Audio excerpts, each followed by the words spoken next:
All right, तो आज हम लोग मोमेंटम वाले पार्ट पे आखिरी क्लास कर रहे हैं हम लोग। I think fifth lecture on conservation of momentum and centre of मास। इसके बाद फिर नेक्स्ट क्लास से इम्पल्स चालू करूंगा, ठीक है। ऑल्दो थोड़ा थोड़ा इम्पल्स हम यहाँ पे भी लगा रहे हैं, बट ठीक है, वहाँ पे impulse as a major concept वहाँ पे क्लियर सेक्शन में वही है। आज फिर कुछ क्वेश्चंस और प्रैक्टिस करते हैं, जैसे कल प्रैक्टिस किए थे। क्वेश्चन इसलिए प्रैक्टिस करा रहा हूँ क्योंकि बच्चों को बहुत दिक्कत होती है, ये जो स्पेशली जो सेंटर ऑफ मास फ्रेम वगैरह है, ये बच्चों के लिए बड़ा नॉवेल सा आइडिया होता है। So that's why, so that you get used to it, I am going to take still more similar ideas जहाँ पे सेंटर ऑफ मास फ्रेम से चीजें आसान दिखने लगती है, या सेंटर ऑफ मास फ्रेम या एलाइड फ्रेम जो है हमारा, जो मैंने बताया था, एनटीएफ। तो देखते हैं यहाँ पे अगला क्वेश्चन क्या है। Top of a large block A of mass 4 kg consist of a frictionless slope of height 40 centimetre. तो यहाँ पे ये फ्रिक्शनलेस स्लोप है यहाँ पे, ठीक है। स्लोप वाला पार्ट फ्रिक्शनलेस है, which smoothly merges in a horizontally flat portion, ठीक है। The block rests on frictionless horizontal floor. When a small block B of mass 1 kg is released on top of the slope, it slides down the slope and then stops after sliding a distance 1 meter on the horizontal portion. तो actually क्या है यहाँ पे, ये जो horizontally flat portion है इसका, ये रफ है। स्लोप वाला पार्ट जो है ये स्मूथ है, बट ये रफ है। तो क्या होगा, यहाँ से ये फिसल के आएगा और उसके बाद समझ सकते हैं कि खर्र करके एकदम से यानी फ्रिक्शन के वर्क की वजह से स्टॉपिंग होगी, राइट। और इसमें भी तुम लोग इमेजिन कर सकते हो, अगर ग्राउंड फ्रेम से ही देखो या फिर निंजा टेक्निक फ्रेम, यहाँ पे ground frame he actually, is it not. तो ये ऐसे करके ऐसे हो रहा है और ये खर्र करके रुक जा रहा है कहीं पे, राइट, ऐसे ही हो रहा है, ठीक है। That it stops after sliding a distance 1 meter on the horizontal portion on the top of the block A. Find the coefficient of friction between block B and the horizontal portion of the top of block A. तो इसमें देखो हो क्या रहा है, potential energy का loss हो रहा है पहले। तो वो क्या होगा, इधर वो गेन इन काइनेटिक एनर्जी के बराबर होगा। अब जितना भी काइनेटिक एनर्जी है उसको फ्रिक्शन का वर्क खा जा रहा होगा, राइट। और फ्रिक्शन का जो वर्क होता है तुम्हें पता है, as a pair, kinetic friction का work as a pair frame से इंडिपेंडेंट होता है। तो इस फैक्ट को यूज करते तुम चाहो तो सिंपल इक्वेशन इसमें बना सकते हो। I mean you, it is possible to do this question in one line. तो देखो, try to see if you can do it in single line. हो जाए तो फिर बताओ। हाँ, तो बहुत सिंपल ही है इनफैक्ट। तो you might as well, question के पाथफाइंडर में है ही, ठीक है।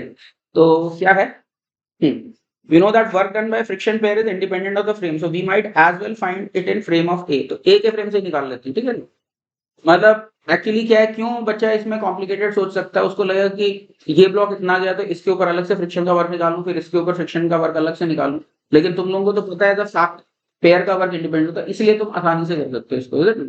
किसी को ये नहीं मालूम है कि पेयर का वर्क इंडिपेंडेंट, तो फिर वो ज्यादा लंबे तरीके में जाएगा, फिर दोनों ब्लॉक्स पे अलग अलग से फ्रिक्शन के वर्क को सोचेगा। समझ गए। तो इसमें क्या है, सबसे अच्छा ए के फ्रेम से निकाल लो। इवन दो ए इनर्शियल फ्रेम नहीं है, क्या फर्क पड़ता है, फ्रिक्शन के पेयर का वर्क इंडिपेंडेंट होने के लिए कोई इनर्शियल फ्रेम की जरूरत भी नहीं है।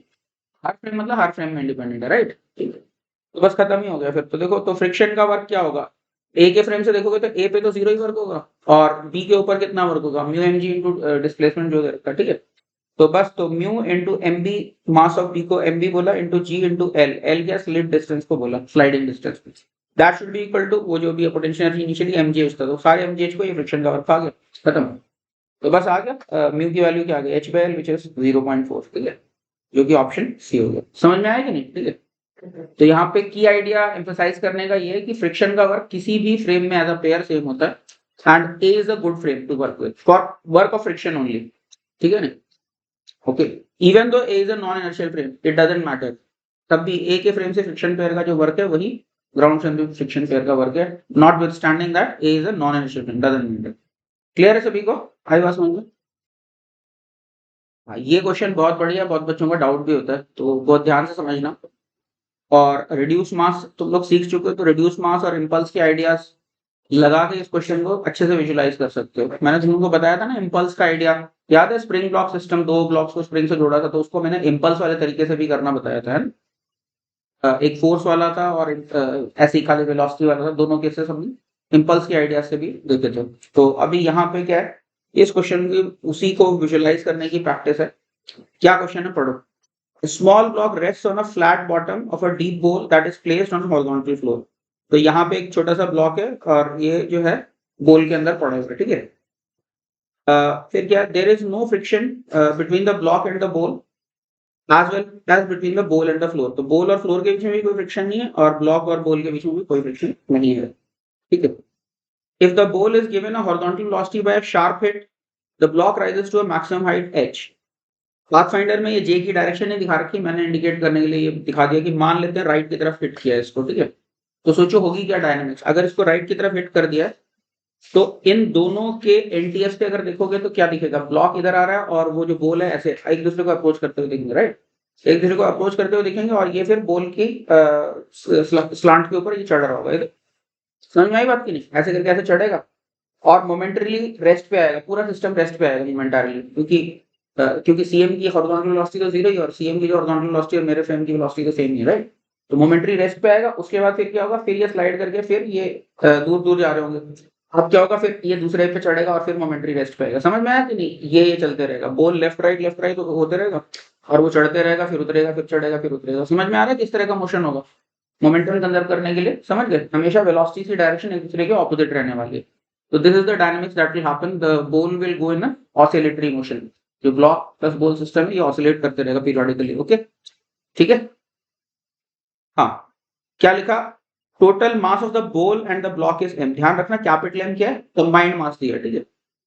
If the ball is given a horizontal velocity by a sharp hit, the block rises to a maximum height h, ठीक है, ये मैक्सिमम हाइट दे रखी है, स्मॉल h तक ये चढ़ रहा है, ठीक है। हाँ, sliding on the walls of the ball, which of the following statements are correct. तो सबसे पहली स्टेटमेंट क्या है, maximum kinetic energy of the ball is capital mgh तक। सबसे पहले तो मैक्सिमम के पे मुझे कमेंट करना, ठीक है। अब यहाँ पे एक चीज देखना, बॉल की मैक्सिमम काइनेटिक एनर्जी होगी कब, इनफैक्ट इनिशियल मोमेंट पे ही बॉल की मैक्सिमम काइनेटिक एनर्जी होनी चाहिए, क्यों, क्योंकि सिस्टम में कुछ पोटेंशियल एनर्जी तो है नहीं, ग्राउंड फ्रेम से देखें तो इनिशियल मोमेंट के सिस्टम में कुछ भी पोटेंशियल एनर्जी है नहीं, और ये जो ब्लॉक है ये भी कुछ काइनेटिक एनर्जी शेयर नहीं कर रहा। इसका मतलब क्या, सारी की सारी मैकेनिकल एनर्जी तो बॉल में है। तो अगर इनिशियल मोमेंट पे बॉल, मतलब इसकी सिस्टम की टोटल मैकेनिकल एनर्जी हम निकाल सकते हैं, जो भी टोटल मैकेनिकल एनर्जी सिस्टम की वही बॉल की इनिशियल काइनेटिक एनर्जी और वही मैक्सिमम पॉसिबल काइनेटिक एनर्जी है। तो ये तो डायरेक्ट ही हो गया हमारा, इज इट नॉट, सोच के देखो, क्योंकि h हाइट तक चढ़ा ना, जब वो h हाइट तक चढ़ा, जस्ट 1 सेकंड, हाँ, यहाँ पे मतलब इतना जरूर कह सकते हो कि इनिशियल मोमेंट पे मैक्सिमम काइनेटिक एनर्जी होगी, लेकिन वो mgh होगी या नहीं ये भी सोचने वाली बात है, इसके अंदर थोड़ी सी बुद्धि लगाएंगे हम लोग बाद में, ठीक है। बट इतना तो समझ में आ रहा है ना कि इनिशियल मोमेंट पे मैक्सिमम काइनेटिक एनर्जी होनी चाहिए। उसको ऐसे भी देख सकते हो कि हो क्या रहा है एक्चुअली, जब ये अगर अपने एनटीएफ से देखें तो ये जब चढ़ रहा है इसके ऊपर तो पीछे लग रही है हॉरिजॉन्टल इंपल्स, जो है पीछे की तरफ लग रही है, तो वो स्लो डाउन कर रहा होगा इसको, इधर सोच के देखो, नॉर्मल रिएक्शन पीछे की तरफ लग रहा है ना इस पे जब ये चढ़ रहा है, तो फिर क्या, पहले तो इसको स्लो डाउन कर रहा है और उतरने की प्रोसेस में भी पीछे की तरफ ही लगे जा रही है, इज इट नॉट। तो पहले स्लो डाउन कर रहा होगा और बाद में फास्ट कर रहा होगा, इज इट नॉट, समझ में ये बात की नहीं। तो इसका मतलब क्या है कि इनिशियल मोमेंट पे काइनेटिक एनर्जी मैक्स होनी चाहिए, ऐसे भी देख सकते हैं, राइट, ठीक है।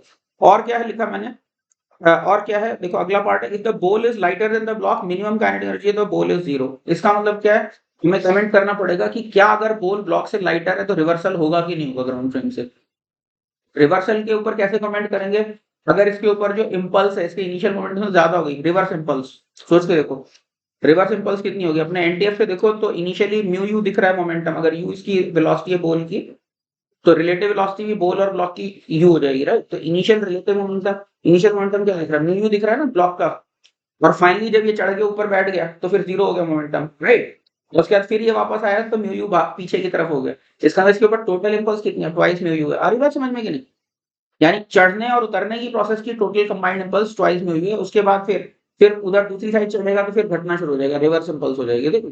तो I mean sorry, forward impulse चालू हो जाएगी। पहले तो क्या होगा, बॉल अगर आगे जा रहा है तो इस पर रिवर्स इंपल्स लग रही है, फिर उतरने में भी रिवर्स इंपल्स लग रही है, तो टोटल रिवर्स इंपल्स समझ में आ रहा है, ट्वाइस म्यू इंटू यू हो जाएगा, क्योंकि म्यू यू हमारा मोमेंटम है जो कि जीरो हुआ, उसके बाद फिर रिवर्स में उतनी मोमेंटम है, तो change in momentum twice mu you है, राइट। ट्वाइस म्यू यू हमारी टोटल नॉर्मल रिएक्शन की हॉरिजॉन्टल इंपल्स हो जाएगी, इज इट मेकिंग सेंस, क्योंकि मोमेंटम का रिवर्सल हो रहा है ना, पहले बॉल में फॉरवर्ड मोमेंटम है म्यू टाइम्स यू, और बाद में बॉल में रिवर्स मोमेंटम है म्यू टाइम्स यू, तो इसका मतलब क्या, टोटल इंपल्स हॉरिजॉन्टली जो हो जाएगी ट्वाइस म्यू यू। अगर ये ट्वाइस म्यू यू जो है बॉल की इनिशियल मोमेंटम से ज्यादा बड़ा हो गया तो रिवर्सल पक्का होगा, तो फिर जीरो होगा और अदरवाइज नहीं होगा। आई बात समझ में नहीं, ठीक है। फिर सी पार्ट क्या है, to predict minimum kinetic energy of the ball we must know the ratio of masses. अभी इसके ऊपर तो मैं कमेंट करना है, अगर तो हाँ मतलब इसके ऊपर अभी खुद से सोचना, अगर अगर बी सही है तो फिर सी सही हो जाएगा, लेकिन बी के ऊपर कैसे चेक करना है मैंने थोड़ा सा हिंट दिया तुमको, क्योंकि क्या है, रिवर्सल अगर हो रहा है तो जीरो हो जाएगा इधर, और रिवर्सल नहीं हो रहा तो कुछ और होएगा। ठीक है। तो इतना तो समझ में आ रहा है, बी और सी में कुछ तो कोरिलेशन होने वाला है, ठीक है। उसके बाद तुम लोग इतनी फिजिक्स आती बुद्धि लगाने कुछ होएगा, ठीक है। उसके बाद क्या लिखा, to predict maximum as well as minimum kinetic energy of the ball we must know the ratio of masses, ठीक है। तो इसको अभी 2 मिनट देख लो इसको, उसके बाद फिर मैं डिस्कस करता हूँ, ठीक है। ठीक है, अभी डिस्कस कर रहा हूँ, सब लोग ध्यान से देखते जाओ। क्या लिखा मैंने, अपने एनटीएफ से मैं वर्क कर रहा हूँ, ठीक है। When block is at any of the extreme positions, VCM तो मेरा 0 हो जाएगा। एक्सट्रीम पोजीशन पे तुम्हें पता है कि क्या होगा, नेट मोमेंटम तो 0 रखना है, हॉरिजॉन्टल मोमेंटम तो हमेशा ही 0 है। और जब एक्सट्रीम पोजीशन पे तो वर्टिकल मोमेंटम भी 0 है, क्योंकि ना तो ब्लॉक वर्टिकली मूव कर रहा होगा, ना बॉल वर्टिकली मूव कर रहा होगा। तो एक्सट्रीम पोजीशन पे सेंटर ऑफ मास की वेलोसिटी 0 ही है, एक्चुअली एनटीएफ से 0 ही है। तो इसका मतलब जो सेंटर ऑफ मास में काइनेटिक एनर्जी के फॉर्मूले वही लगा सकते हैं यहाँ पर भी, मोमेंटम के फॉर्मूले भी सेम लगा सकते हैं। अगर वेलोसिटीज दो फ्रेम्स की सेम है तो उसमें मोमेंटम और काइनेटिक एनर्जी सेम, राइट। इतनी बात तो समझ में आ रही है ना, ठीक है। तो एनटीएफ से वर्क करते हैं, तो जब किसी भी एक्सट्रीम पोजीशन पे तो वीसीएम मेरा 0 हो जाएगा, राइट, अपने फ्रेम से, एनटीएफ से, फ्रॉम आवर फ्रेम, ठीक है। Therefore kinetic energy and momenta from CM frame are same as seen from NTF, क्योंकि वेलोसिटी सेम दिख रही है सीएम फ्रेम से और इससे, सीएम की और इसकी वेलोसिटी बराबर है, इसलिए मोमेंटम भी सीएम फ्रेम से और इस फ्रेम से बराबर ही है। तो सेम फॉर्मूला यूज कर पाएंगे एनटीएफ से भी, right. Now until the block reaches the left extreme, horizontal impulse of normal reaction is mu u। तो मान लो इसके अंदर u वेलोसिटी आ गई है, टक्कर के जस्ट बाद, इसको इंपल्स देने के जस्ट बाद इसमें u वेलोसिटी आ गई, तो ब्लॉक की और बॉल की रिलेटिव वेलोसिटी तो u हो गई। तो मोमेंटम क्या हो जाएगा, बॉल का मोमेंटम हो जाएगा म्यू यू। याद है सेंटर मास फ्रेम में क्या होता है, म्यू टाइम्स यू होता है। तो एनटीएफ से भी म्यू टाइम्स यू मोमेंटम हो जाएगा। तभी क्या म्यू यू मोमेंटम है, और ये जैसे जैसे ब्लॉक चढ़ रहा है ये म्यू यू जो है 0 में कन्वर्ट हो गया। तो इसका मतलब क्या, loss in momentum mu you है चढ़ने की प्रोसेस में, राइट। तो loss in momentum mu you है, इसका मतलब क्या, इंपल्स भी बैकवर्ड डायरेक्शन में जो म्यू यू है, क्योंकि बैकवर्ड मोमेंटम जो मेरा मतलब backward impulse is cancelling the forward momentum, right. तो चढ़ने की प्रोसेस में म्यू यू लगा, राइट। अब ये उतरेगा तो वापस में पता है इक्वल एंड अपोजिट मोमेंटम रखने और एनर्जी भी कंजर्व रखनी है, यानी जितने मोमेंटम से चढ़ा एक्जैक्टली उतना इक्वल एंड अपोजिट मोमेंटम से फिर ये वापस आ रहा होगा, राइट। समझ में आई बात की नहीं, दोनों, एक इधर बॉल इधर जा रहा होगा और ये इधर आ रहा होगा अपने एनटीएफ से, समझ में आ रही बात की नहीं। तो वापस क्या हुआ, पहले म्यू यू बैकवर्ड डायरेक्शन में खत्म किया नॉर्मल रिएक्शन के इंपल्स ने, और उसके बाद म्यू यू फॉरवर्ड डायरेक्शन में क्रिएट किया। इसका मतलब चढ़ने और उतरने की प्रोसेस में टोटल हॉरिजॉन्टल इंपल्स कितनी हुई नॉर्मल रिएक्शन की, वो 2 म्यू यू हो गई। इतनी बात समझ में आएगी नहीं, म्यू यू को खा गया पहले नॉर्मल रिएक्शन, उसके बाद म्यू यू को रिवर्स डायरेक्शन में क्रिएट भी कर दिया नॉर्मल रिएक्शन में। तो इसका मतलब क्या है, मेरी जो इंपल्स हो गई वो कितनी हो गई, ट्वाइस म्यू यू हो गई, राइट, ठीक है। अच्छा कुछ चीजें और लिखी हैं। Now until the block reaches the left extreme, horizontal impulse of normal reaction is mu u, where u is the relative velocity between the block and the ball। Mechanical energy conserve कर रहा हूं मैं NTF से, inertial frame में कर सकते, कोई के फोर्स तो वर्क कर नहीं रहे हैं, राइट। तो हाफ म्यू यू स्क्वायर मेरी काइनेटिक एनर्जी होती है सिस्टम की, right. Centre of mass frame से इतनी काइनेटिक एनर्जी होती है, उसको मैंने पोटेंशियल एनर्जी के बराबर कर दिया, क्योंकि मैक्सिमम हाइट पे गया mgh तक। तो मेरे पास u स्क्वायर की वैल्यू क्या आ गई, 2 mgh बाई म्यू। तो ये मेरी एक इक्वेशन हो गई, यहाँ पे m क्या, मास ऑफ द ब्लॉक है, राइट। फिर क्या लिखा, नाउ ड्यूरिंग ईच राइज और fall of the block the magnitude of horizontal impulse on the block is mu you. ये बात समझ में आई होगी, चढ़ा तो म्यू यू लगी क्योंकि बैकवर्ड मोमेंटम उठाया, उतरा तो फिर म्यू यू फॉरवर्ड डायरेक्शन में लगी, रिवर्स किया मोमेंटम। फिर उसके बाद क्या, ऐसे ही आगे भी पीछे की आगे जब अगली वॉल पे चढ़ेगा तो म्यू यू पीछे की तरफ लगेगा, बात समझ आएगी नहीं। फिर घूम के जाएगा ना दूसरी वॉल के ऊपर चढ़ना चालू करेगा, तब फिर म्यू यू रिवर्स में लगेगी और फिर वापस में रिवर्स मोमेंटम क्रिएट होगा, तो फिर से 2 म्यू यू हो जाएगा, राइट। तो हो क्या रहा है, पहले 2 म्यू पीछे की तरफ लग रहा है, फिर बाद में 2 म्यू आगे की तरफ लग रहा है। इसका मतलब क्या, पहले हम स्लो डाउन कर रहे हैं उसके बाद में फास्ट कर रहे हैं उसको। अगर ग्राउंड फ्रेम से देखो तो यू ऑलरेडी आगे थी और उसके पीछे की तरफ इंपल्स लगाना चालू किया था तुमने, है ना। तो क्या लिखा मैंने, so thus during the first half cycle of the motion the ball experiences a backward impulse of twice mu u। इसके ऊपर twice mu u की backward impulse है, right। mu u during rise and mu u during fall, and in the second half cycle it experiences a forward impulse of twice mu u, इसी तरह से, right। Therefore the speed at the initial moment itself must be the maximum। ये तो खैर in fact directly भी कह सकता था, स्पीड इनिशियल मोमेंट पे मैंने पहले जैसे बोला था काइनेटिक एनर्जी वाला लॉजिक, इनिशियल मोमेंट पे कोई पोटेंशियल एनर्जी है नहीं सिस्टम में, ब्लॉक कुछ काइनेटिक एनर्जी कैरी कर नहीं रहा, यानी सारी की सारी मैकेनिकल एनर्जी बॉल के अंदर है। इसका मतलब ये डायरेक्टली भी बोल सकता था, ओके। तो हाँ, okay. Thus if m naught is the mass of the ball, तो मैक्सिमम की क्या हो जाएगी, half m naught into u square, ये मेरी मैक्सिमम काइनेटिक एनर्जी हो जाएगी, right. if m naught is the mass of the ball, तो अब इसको क्या किया मैंने, हाफ m naught और u स्क्वायर को यहाँ से सब्स्टिट्यूट कर दिया। ये एनर्जी कंजर्वेशन की इक्वेशन से u स्क्वायर निकला था, उसको 2 mgh by mu लिख दिया, तो half m naught into 2 mgh mu, तो ये क्या आ गया, ये आ गया एम नॉट mgh, म्यू को पुट कर दिया, म्यू क्या होगा m naught into m divide by m naught plus m, और एम नॉट प्लस एम जो है कैपिटल एम दे रखा है मुझे क्वेश्चन में, कंबाइंड मास दे रखा है कैपिटल एम, राइट। तो अभी क्या होगा इसमें से एम नॉट कैंसिल हो गया, एम कैंसिल हो गया, बचा क्या, कैपिटल mgh बच गया, तो इसलिए maximum kinetic energy of the बोल इज कैपिटल mgh। तो ये समझ में आ गया, ये ऑप्शन करेक्ट हो गया, ठीक है, क्लियर है सभी को ये। उसके बाद देखो क्या लिखा, now we need to work out whether or not ball reverses its direction. तो हमें पता है मैक्सिमम रिवर्स इंपल्स कितनी है, 2 म्यू यू है, राइट। उसके बाद तो फिर फॉरवर्ड इंपल्स लगेगी। तो अगर इसका रिवर्सल होना होगा तो ये जब क्या नाम है, मैक्सिमम बैकवर्ड वेलोसिटी कब होगी, जब पूरा 2 म्यू कंप्लीट हो रहा है, यानी चढ़ने के बाद जब उतर चुका है पहली बार, तब बॉल की मैक्सिमम रिवर्स वेलोसिटी हो सकती है, तो रिवर्स होगी या फिर सेम डायरेक्शन में मिनिमम काइनेटिक एनर्जी होगी इसकी, इज इट नॉट, क्योंकि लगातार पीछे फोर्स लग रहा था, ठीक है। तो 2 म्यू यू मेरी मैक्सिमम रिवर्स इंपल्स है, समझ में आई बात की नहीं, चढ़ने और उतरने की मिला के, म्यू यू चढ़ने के टाइम और म्यू यू उतरने के टाइम, तो वो कितना हो गया, म्यू की वैल्यू डाल दी, इतना मेरा रिवर्स इंपल्स है, ठीक है। While the maximum forward momentum of the ball is m naught u, initial moment पे मैक्सिमम फॉरवर्ड मोमेंटम है, क्योंकि उसके बाद तो रिवर्स इंपल्स ही लग रही है, इसलिए इनिशियल मोमेंटम ही मैक्सिमम फॉरवर्ड मोमेंटम हो सकता है। ये बात समझ में आ रही है, कोई चीज आगे मूव कर रही है उसमें पहले पीछे की तरफ 2 इंपल्सेस लगा रहे हो और फिर बाद में 2 इंपल्सेस आगे की तरफ लगा रहे हो, तो आगे की वाली इंपल्सेस तो रिस्टोर करेंगी खाली मोमेंटम को, पहले घट रहा है मोमेंटम फिर बढ़ रहा है, इधर फॉरवर्ड है, समझ में आई बात की नहीं। तो ठीक है, तो maximum forward momentum M not you है और मैक्सिमम रिवर्स इंपल्स ये है। अब सोचो तो अब क्या दे रखा है, अगर m naught less than m है, हमें क्या बोल रहा है, अगर बोल मेरा हल्का है, देखो क्या बोल रहा है, ऑप्शन इफ बोल is lighter than the block maximum के ऑफ द बोल इज 0, ये कहना चाह रहा है।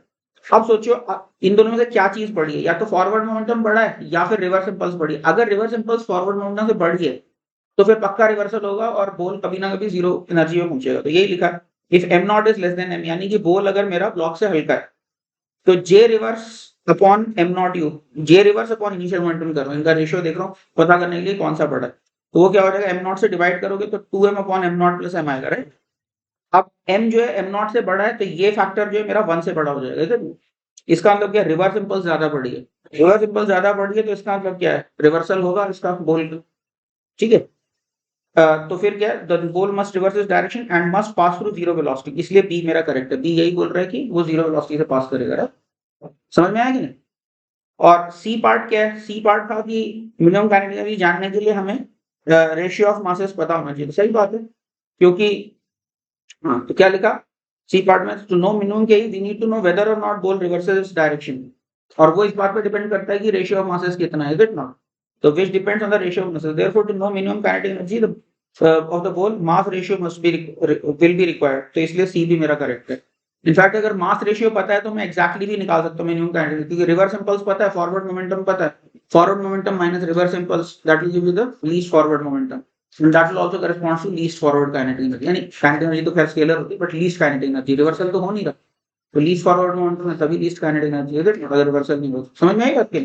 तो वो भी हम चाहते तो निकाल सकते थे बट क्वांटिटेटिव क्वेश्चन है नहीं उसको लेके, तो हम नहीं, बस खाली का कमेंट करना तो करके, ठीक है। और फिर क्या बोल रहा है, डी पार्ट में क्या पूछ रहा था, to predict maximum as well minimum kinetic energy of the bowl we must know the ratio of masses, नहीं मैक्सिमम काइनेटिक एनर्जी की जरूरत ही नहीं पड़ी, मैक्सिमम काइनेटिक एनर्जी तो कैपिटल एमजीएच आ गया, तो इसलिए ये स्टेटमेंट गलत है, मैक्सिमम के लिए तो कोई जरूरत ही नहीं है, कोई इनिशियल मोमेंट पे ही मैक्सिमम है और वो कैपिटल एमजीएच के बराबर है, तो इसलिए डी ऑप्शन जो मेरा गलत हो गया। आई होप समझ में आया सभी को, क्लियर हो गया सभी को, एब्सोल्युटली क्लियर टू एवरीबॉडी। अच्छा एक चीज ध्यान रखना, एम नॉट यू जो था मेरा वो ग्राउंड फ्रेम से मोमेंटम था, और 2 म्यू यू जो मैंने रिवर्स इंपल्स निकाली है वो एनटीएफ से निकाली है, तो तुम लोगों को एक डाउट आ सकता है कि भाई मोमेंटम हम ग्राउंड फ्रेम से ले रहे हैं और इंपल्स हम एनटीएफ से ले रहे हैं, तो गड़बड़ तो नहीं हो जाएगी। तो यहाँ पे ध्यान से सोचने वाली बात है, मेरा एनटीएफ एक इनर्शियल फ्रेम है, किसी भी इनर्शियल फ्रेम में जो रियल फोर्सेज होते हैं वही के वही रहते हैं, रियल फोर्सेज पे कोई फर्क नहीं पड़ता। ये जो इंपल्स है ये किसकी है, नॉर्मल रिएक्शन की इंपल्स है, नॉर्मल रिएक्शन एक रियल फोर्स है, तो नॉर्मल रिएक्शन की जो इंपल्स तुम्हें एनटीएफ से दिखेगी वही ग्राउंड फ्रेम से भी दिखेगी, वही किसी भी इनर्शियल फ्रेम से दिखेगी, इसलिए प्रॉब्लम नहीं, समझ में बात नहीं। अगर तो एक्सेलरेटेड फ्रेम में हम वर्क कर रहे होते, किसी स्यूडो फोर्स की इंपल्स की बात कर रहे होते, तो फिर बात अलग होती है। और यहाँ पे तो एनटीएफ मेरा इनर्शियल फ्रेम है और इसमें रियल इंपल्स ही है, रियल फोर्स की इंपल्स है, वो किसी भी फ्रेम से सेम होगी।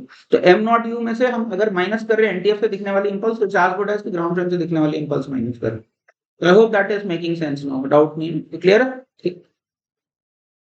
इसके बाद अगला क्वेश्चन देखते हैं, ये बड़ा मतलब बहुत बढ़िया क्वेश्चन है, जहाँ पे जब भी वेलोसिटी के प्रोपोर्शनल होता है ना हमारा कोई फोर्स, तो इस फोर्स का इंटीग्रल k टाइम्स डिस्प्लेसमेंट के बराबर लिख सकते हैं। ये आइडिया हम पहले भी यूज कर चुके हैं। कहाँ पे? जब प्रोजेक्टाइल को हमें कंपेयर करना था विद एयर ड्रैग और विदाउट एयर ड्रैग। तो ये एक मस्त थीम होता है जहाँ पे सीधे वेलोसिटी के प्रोपोर्शनल फोर्सेस को इंटीग्रेट करके सीधे डिस्प्लेसमेंट से रिलेट कर पाते हैं। तो उसी से रिलेटेड ये वाला भी क्वेश्चन है। तो अभी मैं क्वेश्चन इंट्रोड्यूस करता हूँ, उसके फिर देखेंगे कैसे सॉल्व करना। तो क्वेश्चन क्या है हम लोगों का? A plank of mass 1.5 kg is placed on a horizontal floor that is lubricated with oil. तो यहाँ पे नीचे ऑयल की लेयर दी है और इसके ऊपर हमने प्लैंक रखा है, ठीक है। अब क्या कर रहे हैं? The top of the plank is in level with the platform as shown in the figure. Force of viscous drag on the plank to layer of lubricating oil when plank slides is given by F equal to minus kV. तो यहाँ पे जो है ये oil से जो force लगेगा Planck के ऊपर केवी पीछे की तरफ लगेगा, ठीक है। माइनस केवी मतलब अगर प्लैंक आगे मूव करेगा तो इस पे पीछे लगेगा। प्लैंक आगे मूव क्यों करेगा? क्योंकि इसका सरफेस रफ है और ये ब्लॉक जब इसके ऊपर चढ़ेगा तो काइनेटिक फ्रिक्शन की वजह से प्लैंक को आगे धकेलेगा, right.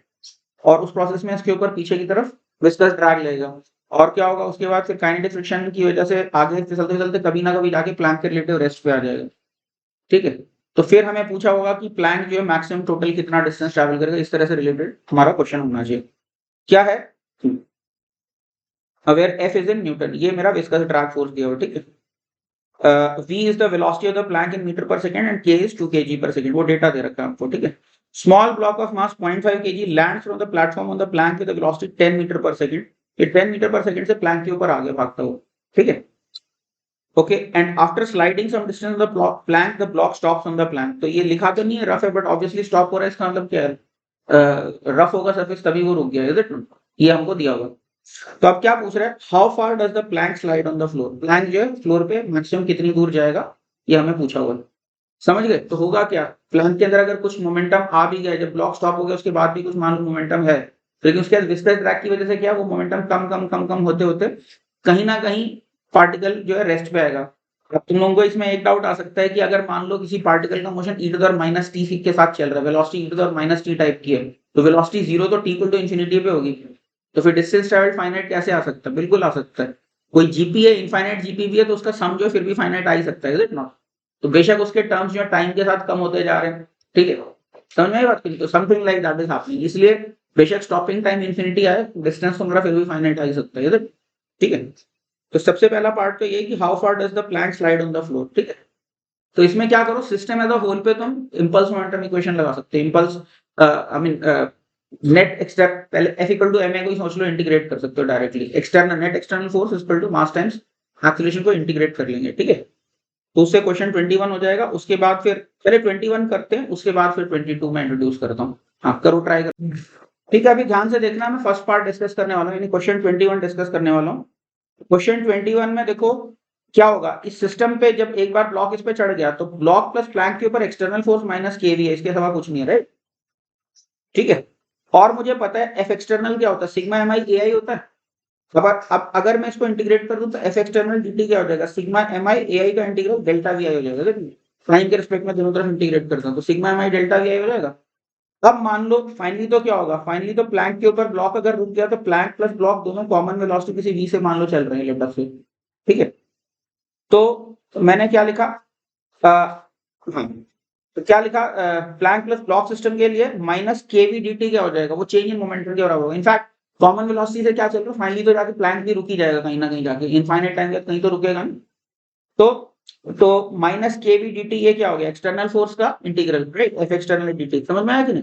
That is equal to change in momentum. तो जो ब्लॉक है उसका फाइनल वेलोसिटी जीरो और इनिशियल वेलोसिटी कुछ यू था, तो m into zero minus u, ये इसका चेंज इन मोमेंटम लिखा। और प्लैंक के लिए तो क्या था, प्लैंक इनिशियली भी रेस्ट पे था और फाइनली भी रेस्ट पे आ गया, तो ये प्लैंक के लिए चेंज इन मोमेंटम लिखा। समझ में आई बात के लिए? Integral F external dt is equal to change in momentum of the system, यही बना है मेरा। ये आई बात समझ में कि नहीं?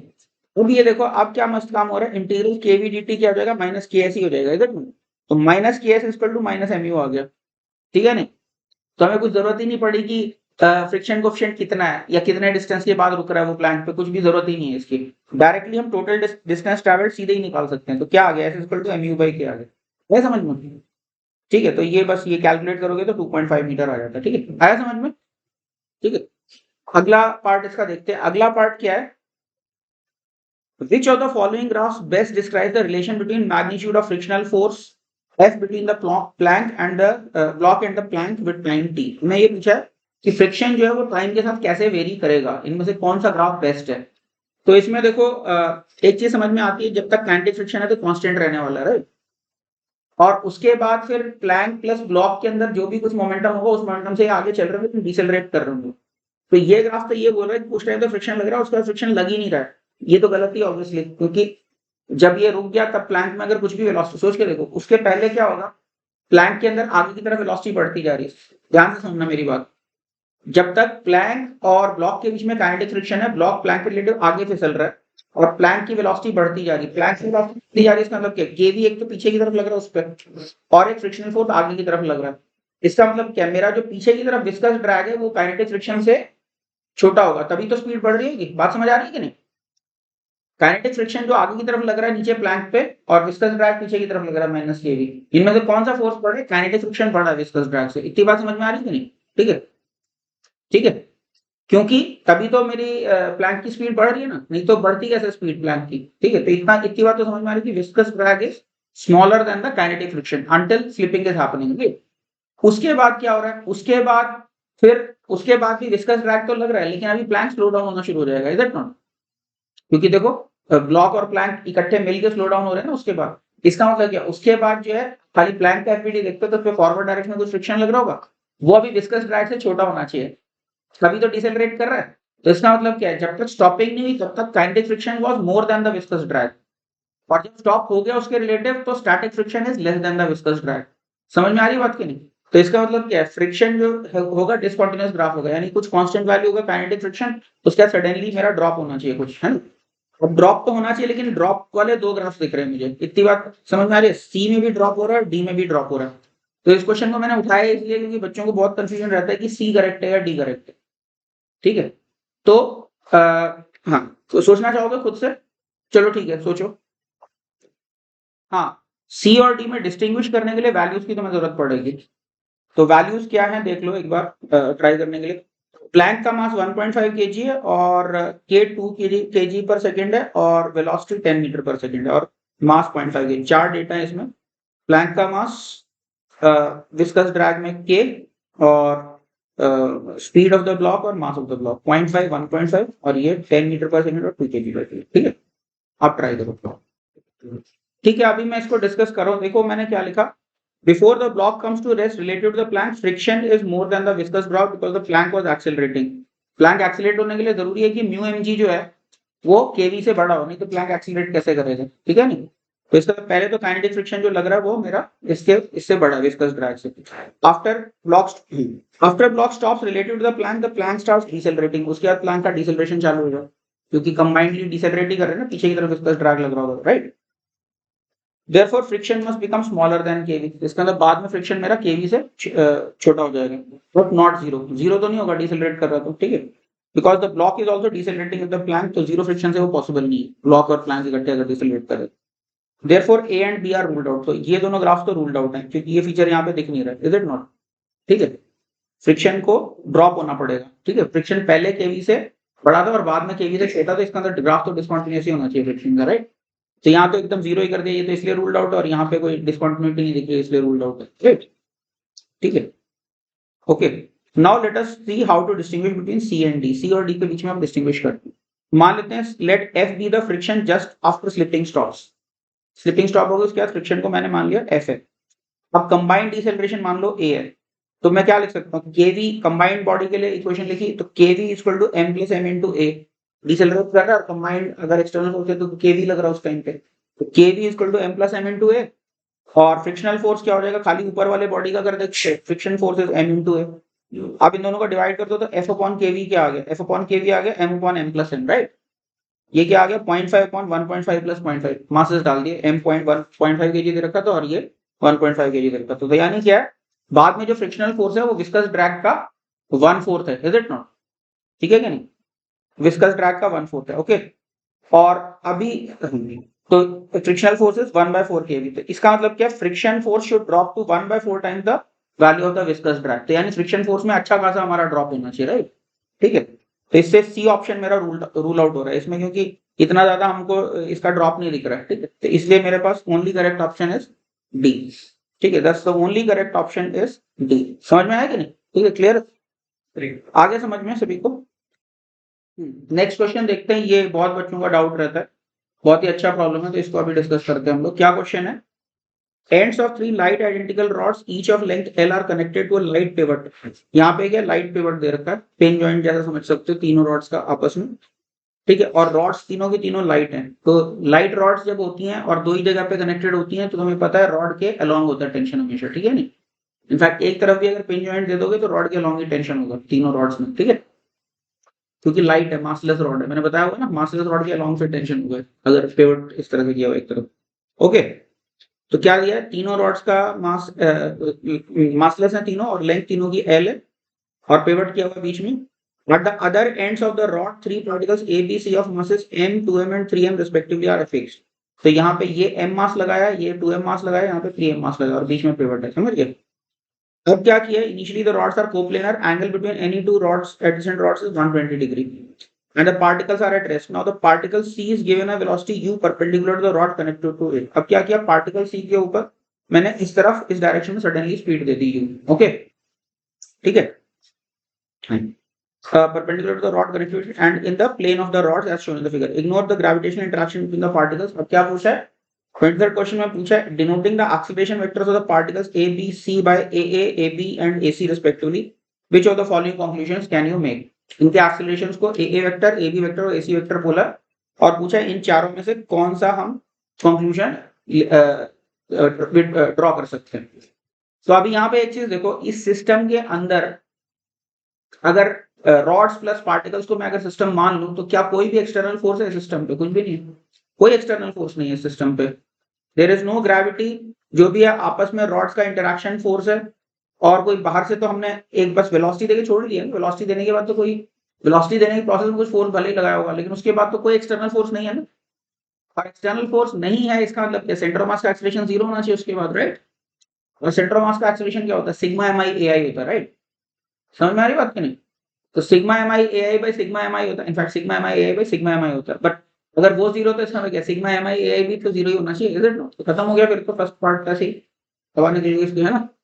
m1 a1 plus m2 a2 plus m3 a3 equal to 0, और मासेस क्या देंगे, m 2m और 3m, तो सीधे दिख गया कौन सा ऑप्शन होएगा, ठीक है।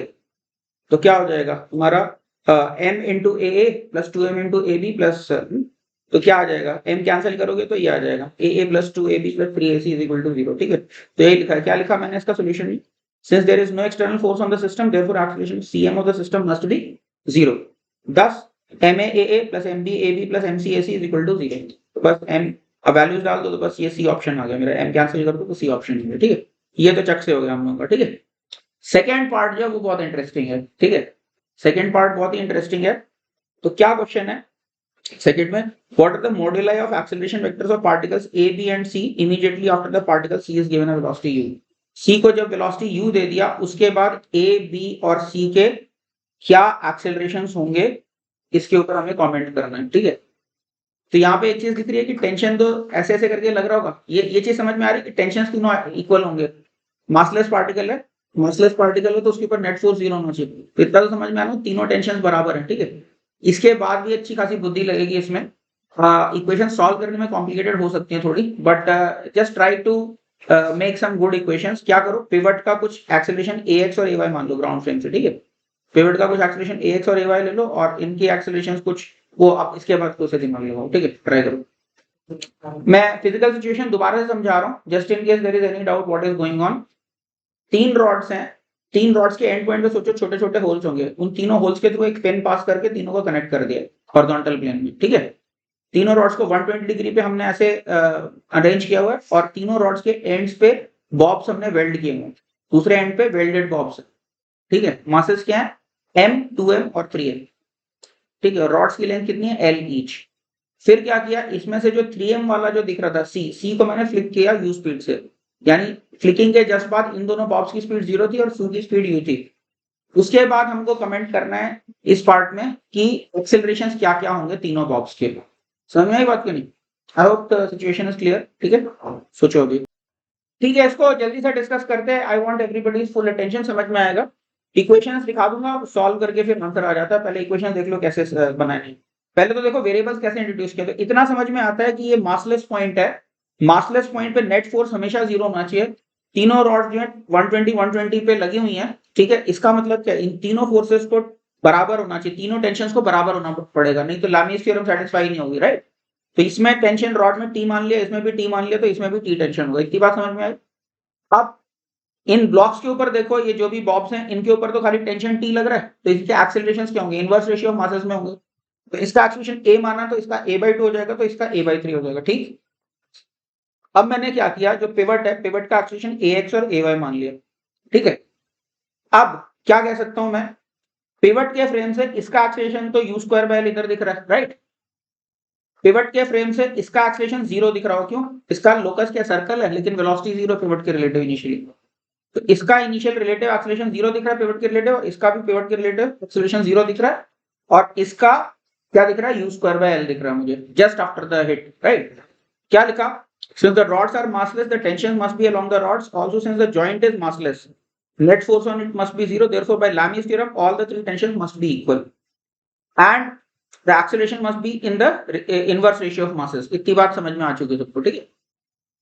let the acceleration component of the joint be ax and ay, ये ax माना, ये ay माना हमने, ठीक है।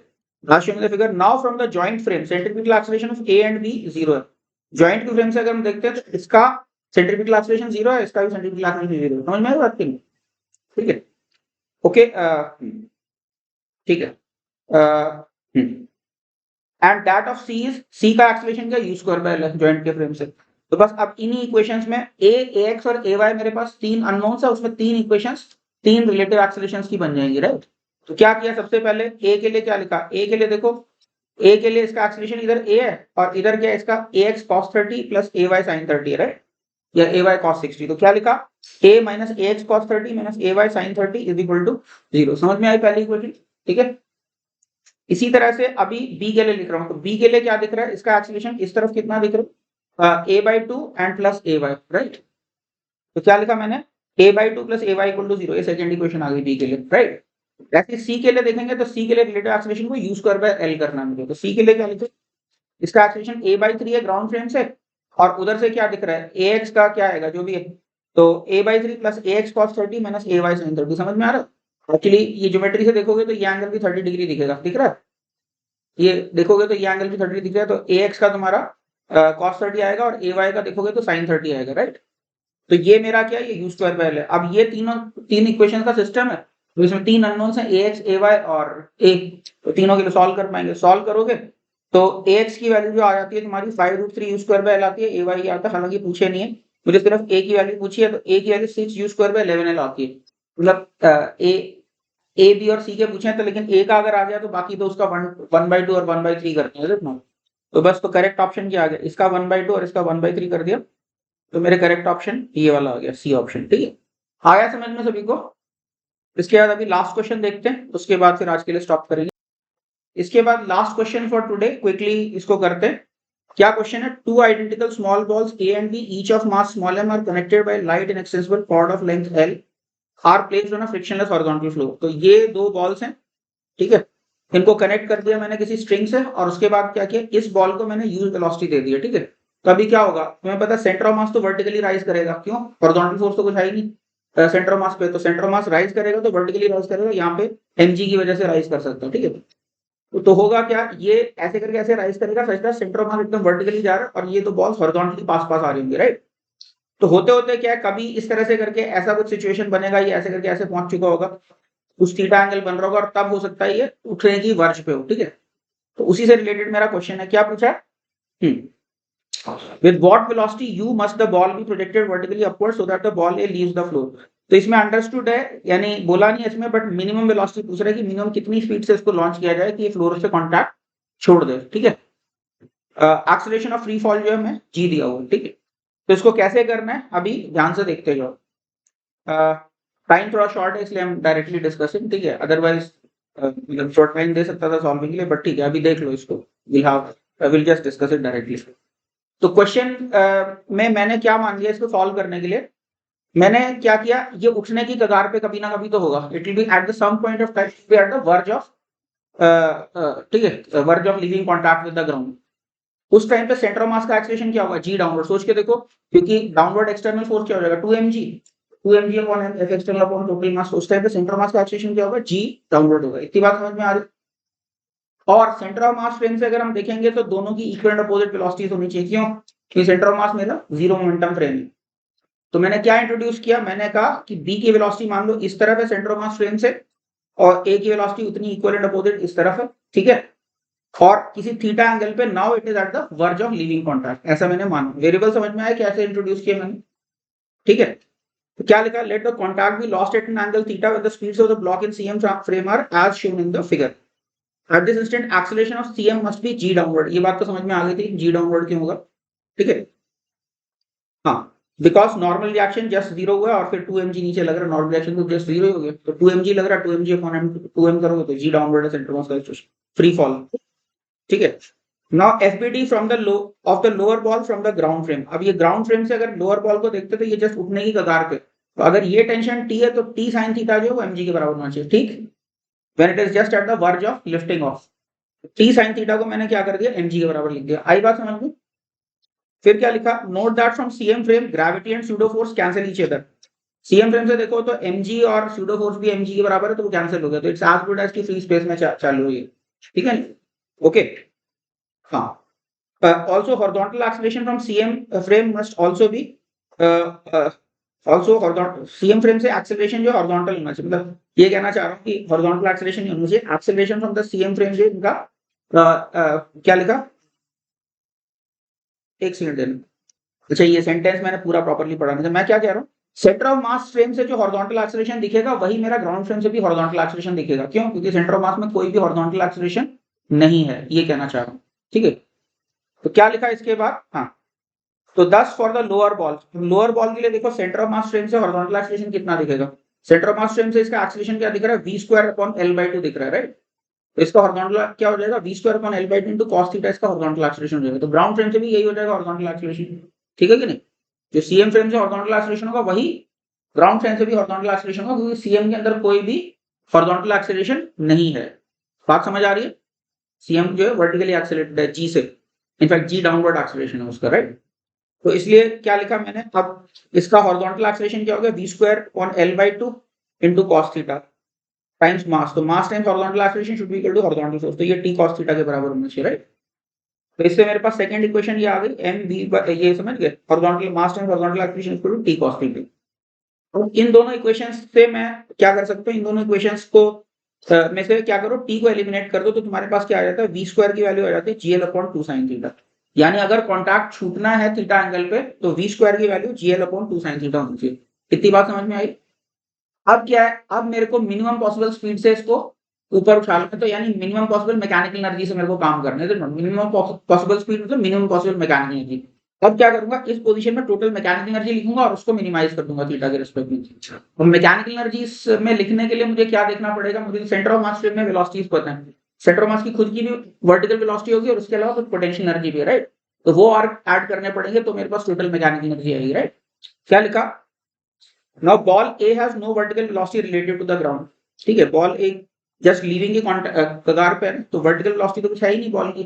इसका यूज करके सेंटर ऑफ मास की वर्टिकल वेलोसिटी निकाल सकते हो। सोच के देखो, सेंटर ऑफ मास के रिलेटिव इसकी जो सेंटर ऑफ मास की कुछ मान लो कुछ वर्टिकल वेलोसिटी है, तो सेंटर ऑफ मास के रिलेटिव इसकी वेलोसिटी क्या हो जाएगी, ये v है, तो v cos theta centre mass के रिलेटिव नीचे दिख रही है, तो इसका मतलब क्या है, vcm जो होगा वो v cos थीटा के बराबर होना चाहिए, क्योंकि a की वर्टिकल वेलोसिटी नेट 0 है ग्राउंड फ्रेम से। तो इससे मेरे पास सेंटर मास की वेलोसिटी आ गई, ठीक है। तो क्या लिखा, now vcm is vertical velocity of cm, हाँ। Now, if now VCM is the vertical velocity of CM, then by constraint on VCM minus V cos theta must be 0। समझ में आई बात, क्योंकि A की वर्टिकल वेलोसिटी 0 है, तो CM की vertical velocity plus इसकी वर्टिकल वेलोसिटी का रिजल्टेंट जो है वो 0 होना चाहिए। तो इसलिए सेंटर ऑफ मास की वेलोसिटी मिल गई। सेंटर ऑफ मास की वेलोसिटी मिल गई तो अब काइनेटिक एनर्जी मैं पूरी लिख पाऊंगा। इज इट, क्या होता है हमारा, half into total mass into centre mass की वेलोसिटी का square plus kinetic energy as seen from CM frame, right. तो वही किया अभी। तो क्या लिखा, हाफ, तब क्या लिखा, अभी टोटल मैकेनिकल एनर्जी लिखी half into 2m into VCM square plus half mu v rel square, जो कि मेरा क्या हो जाएगा, वो आपस में इनफैक्ट इसको 2v लिखना चाहिए था, मैंने कुछ गड़बड़ कर दिया यहाँ पे, क्योंकि रिलेटिव वेलोसिटी तो उनकी 2v होगी दूसरे के रिलेटिव, तो नहीं सॉरी, आई एम सॉरी। अच्छा, v अगर मैंने वो लिया तो इधर 2v लिखना चाहिए, मैंने I think I messed up somewhere, but ठीक है, इसको 2v लिखना चाहिए कायदे से। एक मिनट ठीक कर देती हूँ इसको, दिस शुड बी 2v का स्क्वायर होना चाहिए, 2v का स्क्वायर। आगे शायद मैंने ठीक किया बट फिर भी ठीक है। हाफ म्यू इंटू 2v का स्क्वायर होगा यहाँ पे, वीरल इसकी v इधर मानी, इसकी इधर v मानी, 2v का स्क्वायर होगा प्लस mgl sin थीटा। अब v स्क्वायर की वैल्यू जो है ऊपर से मैं सब्स्टिट्यूट कर दूंगा, ठीक है। यहाँ से v स्क्वायर की वैल्यू मैंने यहाँ निकाली हुई थी, देखो ये v स्क्वायर की वैल्यू निकाली हुई है, इसको सब्स्टिट्यूट करके टोटल मैकेनिकल एनर्जी मैं लिखूंगा। अब हो सकता है यहाँ पे 2 है तो हो सकता है थोड़ा कैलकुलेशन गड़बड़ हो गई हो मेरी, but just try to get the flow of it. मैं फ्लो अभी समझा दे रहा हूँ, बाद में सोल्यूशन करेक्ट कर दूंगा, बट समझ तो आ रहा है ना, मैंने टोटल मैकेनिकल एनर्जी लिख ली अभी। टोटल मैकेनिकल एनर्जी मेरा थीटा का फंक्शन आया। अब इस टोटल मैकेनिकल एनर्जी को मेरे को मिनिमाइज करना है विद रिस्पेक्ट टू थीटा। तो इसको मिनिमाइज करते हो तो थीटा की वैल्यू π/2 आती है, हो सकता है इसके बाद भी वो π/2 आ रही हो, इनफैक्ट आएगी π/2। और करस्पॉन्डिंगली जो मेरी मैकेनिकल एनर्जी जो है वो यहाँ पे मेरी 3/2 mgl आ जाती है। बेसिकली मिनिमाइज करना, फ्लो समझ में आ रहा है ना, ठीक है। I am not worried that much about calculation, but flow समझ में आ रहा है क्या किया, मैकेनिकल एनर्जी एक्सप्रेस करके उसको थीटा के रिस्पेक्ट में मिनिमाइज कर दी। तो उसका फिर value 3/2 mgl equal to half mu square आया, तो u min मेरा √3gl आ गया उसके हिसाब से, ठीक है। पता नहीं पाथफाइंडर से देख लो आंसर मेरा मैच कर रहा है या नहीं कर रहा है, ठीक है, क्योंकि अगर कैलकुलेशन गड़बड़ हुई होगी तो फिर हो सकता है आंसर भी नहीं मैच करो, बट मेथड आई होप समझ में आ गया सभी को, आया समझ में क्या किया, ठीक है। Let me know if there is any doubt in the method, कुछ भी डाउट हो तो बोल दो।